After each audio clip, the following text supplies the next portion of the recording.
स्वागत एक बार फिर। आप देख रहे हैं कहानी कुर्सी की। भगवान राम को लेकर, राम मंदिर को लेकर, 22 जनवरी के कार्यक्रम को लेकर ऐसा लगता है कि विपक्ष इतनी बुरी जगह फंस गया है कि उसे समझ में नहीं आ रहा कि इस परिस्थिति से निकले तो कैसे निकले। अब सारी पार्टियों के नेता, बड़े नेता तो ये ऐलान कर चुके कि हम 22 तारीख को नहीं जाएंगे अयोध्या, क्योंकि भारतीय जनता पार्टी ने कार्यक्रम बना लिया है, इसका पॉलिटिसाइजेशन कर दिया है। चलिए ठीक है, उनका आरोप अपनी जगह पर, लेकिन साथ साथ उनकी ये मजबूरी भी है। भाई, हिंदू धर्म के विरोधी तो दिखाई नहीं दे सकते हम राम के विरोधी तो दिखाई नहीं दे सकते। तो उनके नेता कुछ कह रहे हैं, कार्यकर्ता कुछ कर रहे हैं, बड़े नेता मना कर रहे हैं तो छोटे नेता जाकर के सरयू में डुबकी भी लगा रहे हैं। ऐसी कोशिश कांग्रेस पार्टी के नेताओं ने आज की है, जो आज अयोध्या भी गए। 22 तारीख को नहीं जाएंगे, लेकिन हम भगवान राम की पूजा भी करेंगे। अखिलेश यादव ने भी, जिन्होंने पहले ये कहा था कि हमको तो न्योता ही नहीं मिला, आलोक कुमार विश्व हिंदू परिषद के कार्यकारी अध्यक्ष कौन है हम जानते नहीं हैं, जब उन्होंने रसीद दिखा दी कुरियर की तो उन्होंने कहा कि मुझे आपका न्योता मिल गया है, लेकिन मैं सविनय इसको अस्वीकार करता हूं। हम 22 तारीख के बाद परिवार के साथ जाएंगे और दर्शन करेंगे, मतलब 22 को वो भी नहीं जाएंगे। अब ऐसे में तमाम पार्टियां जो हैं कैसे अपने आप को बड़ा एक विचित्र परिस्थिति में पा रही हैं। पहले आप एक बयान सुनिए तेज प्रताप यादव।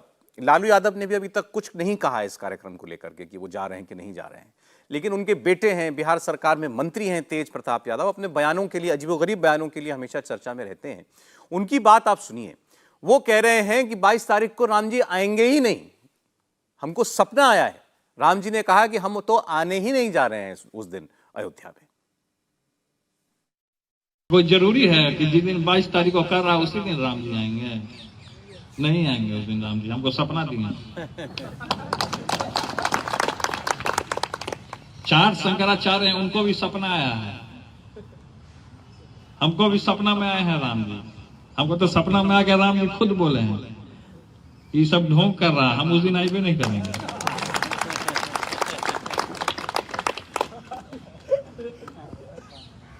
तो ये लोग जो है धर्म को ये लोग खंडित कर रहा है। भारत मां के 4 पुत्र हैं, हिंदू मुस्लिम सिख ईसाई, हम सब हैं भाई भाई। लालू जी के सुपुत्र के सपने में भगवान राम आ रहे हैं और उनकी पार्टी के विधायक ये कह रहे हैं कि राम जी तो काल्पनिक हैं, और वो लगातार ऐसे बयान दे रहे हैं। इनके एक विधायक फतेह बहादुर, उन्होंने पहले पोस्टर भी लगाया था कि मंदिर जो है वो अंधकार की ओर जाने का रास्ता है। अब वो ये खुलकर कह रहे हैं कि सुप्रीम कोर्ट ने कहा कि काल्पनिक है, तो उनकी बात तो सुनिए। और जो काल्पनिक हों उनको लेकर के इतना बड़ा कार्यक्रम करने की आखिर क्या तुक है, क्या औचित्य है?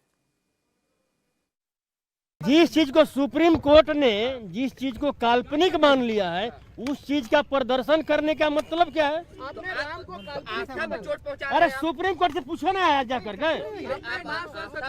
आप सुप्रीम कोर्ट से पूछो। शिक्षा की देवी सावित्रीबाई फुले हैं, शिक्षा की देवी सावित्रीबाई फुले नहीं है।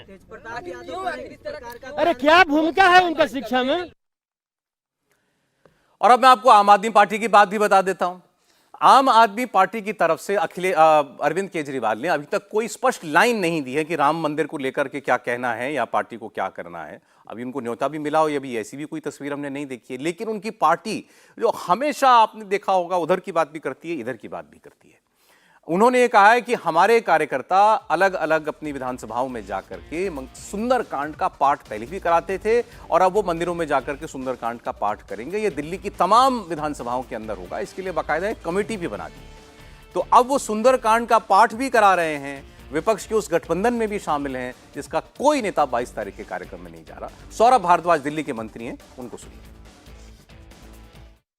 पार्टी द्वारा, पार्टी के विधायकों द्वारा अपने अपने स्तर पे दिल्ली की अलग अलग विधानसभाओं में सुंदरकांड का कार्यक्रम हुआ करता था। पार्टी ने अब एक नया संगठन बनाया है। 16 जनवरी को मंगलवार है, दिल्ली की सभी विधानसभाओं के अंदर आम आदमी पार्टी का संगठन, वहां के विधायक, पार्षद साथी और संगठन के पदाधिकारियों के साथ भव्य सुंदरकांड के कार्यक्रम का आयोजन करेंगे।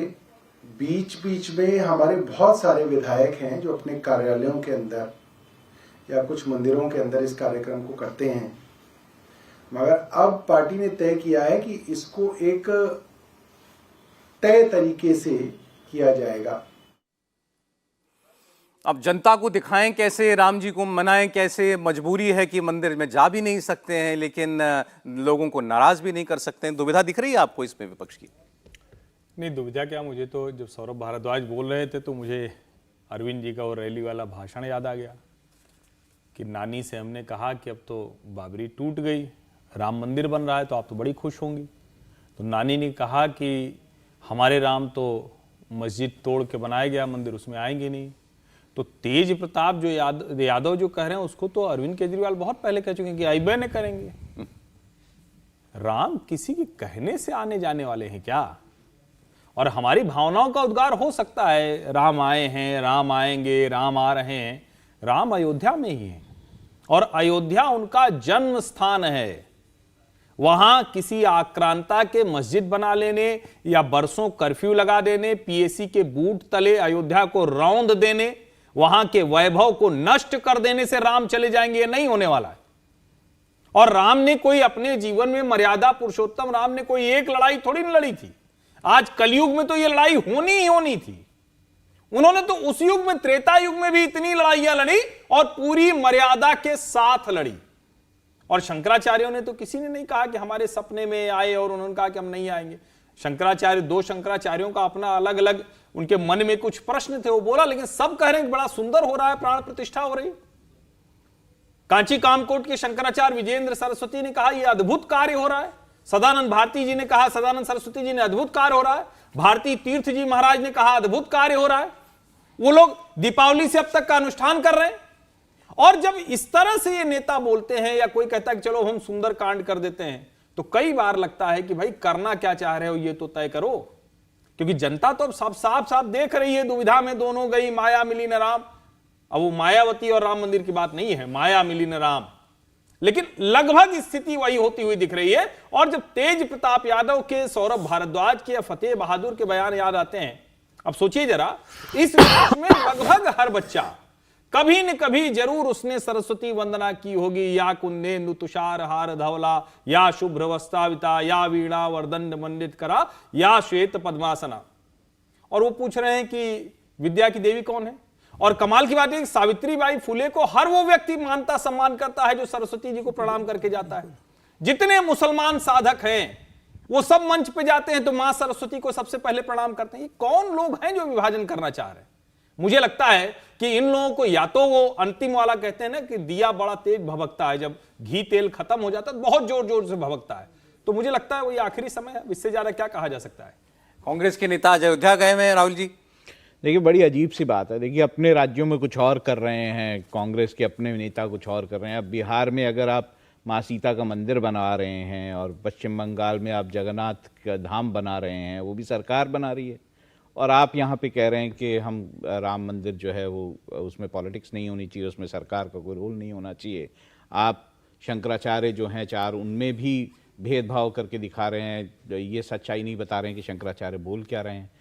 तो बड़ी मुश्किल है कांग्रेस के लिए, विपक्षी दलों के लिए। उनके अपने नेता जो हैं, जैसे कांग्रेस का तो हमें ख़ास तौर से पता है कि कांग्रेस के नेता बाकायदा जो है वहाँ पर जाएंगे, कुछ नेता वहाँ पर जाएंगे। अब शीर्ष नेतृत्व तो नहीं जा रहा, उनकी अपनी मजबूरी होगी, लेकिन कांग्रेस के बहुत सारे नेता वहाँ पे जा रहे हैं। तो ऐसे में ये कहना कि अब ये पॉलिटिकल इवेंट है, ये जो है भगवान राम वहाँ पहुँचेंगे, बड़ी अजीब अजीब बातें जो है वो हो रही हैं इस वक्त।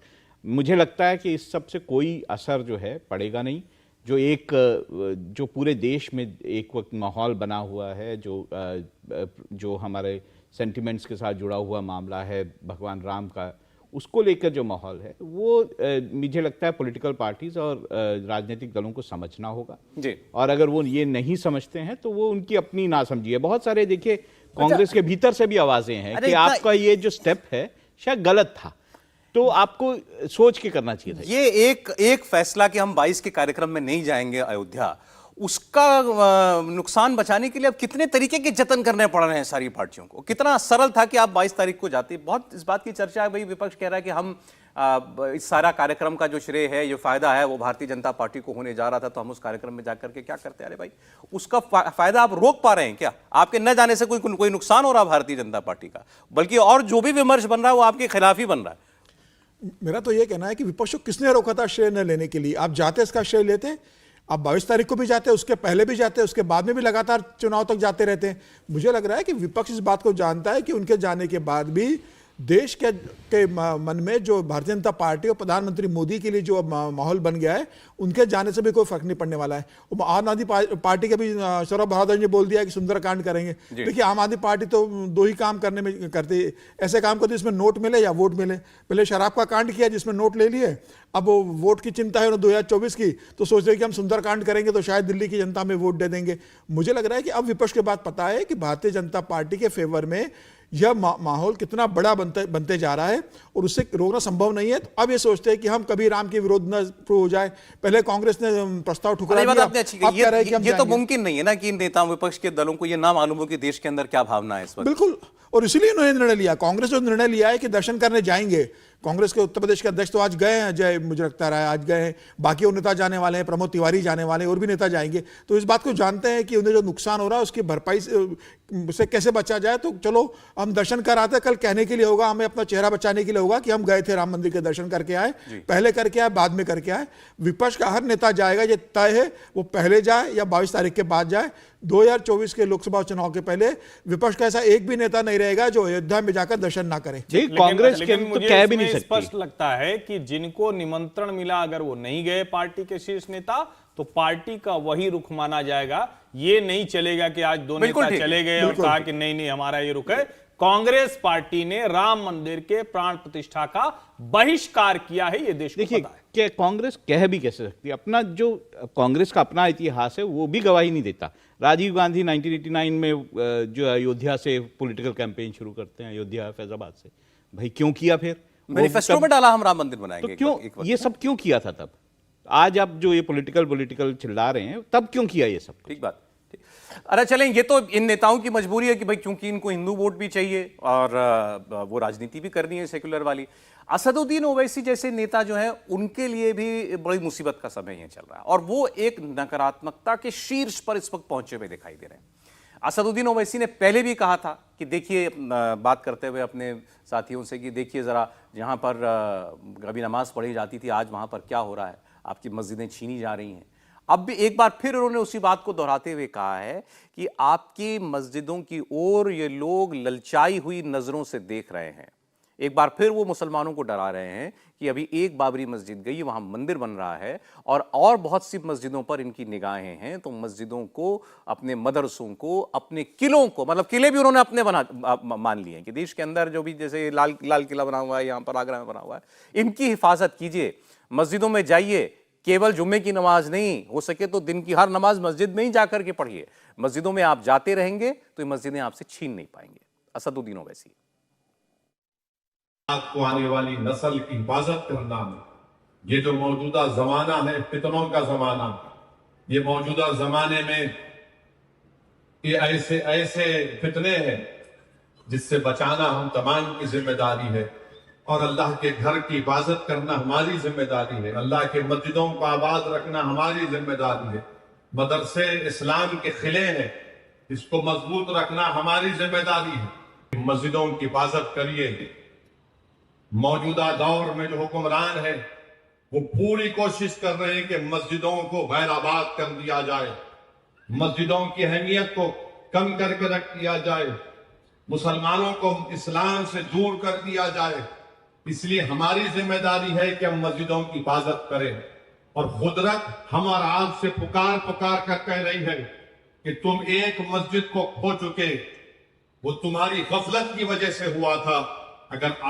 अगर आप होश के नाखून नहीं लेंगे तो फिर ये तमाम जो लोग आज इख्तिदार की कुर्सियों पर बैठने वाले हैं, जालिम लोग हैं, ये ओवैसी साहब वो काम कर रहे हैं जैसे अगर आपको कोई जख्म हो जाए, कोई चोट लग जाए, तो उसके बाद जो आदमी उसे कुरेद कर नहीं ठीक होने देता, बार बार जो है उसको उसका दर्द महसूस होता रहे, वही काम कुछ असदुद्दीन ओवैसी करना चाह रहे हैं। नहीं, असदुद्दीन ओवैसी उससे भी खतरनाक काम कर रहे हैं। असदुद्दीन ओवैसी वो काम कर रहे हैं कि आपको कोई जख्म हो गया, जख्म की सर्जरी हो गई, दवा चल रही है, उसका कुछ दिन एक तय समय होता है, उसके बाद वो सूख जाता है, फिर वो पता ही नहीं चलता कि वहां कभी घाव हुआ था। वो उसी समय में उस घाव में फिर से खंजर घोंप रहे हैं। ये ज्यादा खतरनाक काम कर रहे हैं। सर्वोच्च न्यायालय के निर्णय के बाद एक वकील, एक एडवोकेट, खुद को बैरिस्टर कहने वाले असदुद्दीन ओवैसी, वो इस तरह की तकरीर दे रहे हैं। ये संविधान, जिसको बार बार कहते हैं आईन में सब कुछ देखना चाहिए, तो उसका विरोधी है ये। क्योंकि जब आप ये बात कह रहे हैं, और इसमें कोई दिक्कत नहीं है, आप मस्जिद जहां है वहां रोज जाइए, नमाज पढ़िए, उसको आबाद रखिए, लेकिन क्या ये आप नहीं कहते हैं कि मस्जिद कोई भी ऐसी जो कहीं तोड़कर बनी गई होगी वो आबाद नहीं हो सकती? ये तो संभव नहीं है। किसी को आधा आधा दिख रहा है कि मंदिर ही था, और मंदिरों पर बनी हुई मस्जिद में कैसे अल्लाह आपकी नमाज वो फरमाएगा, जिसको कहते हैं ना, वो स्वीकार भी कैसे कर लेगा?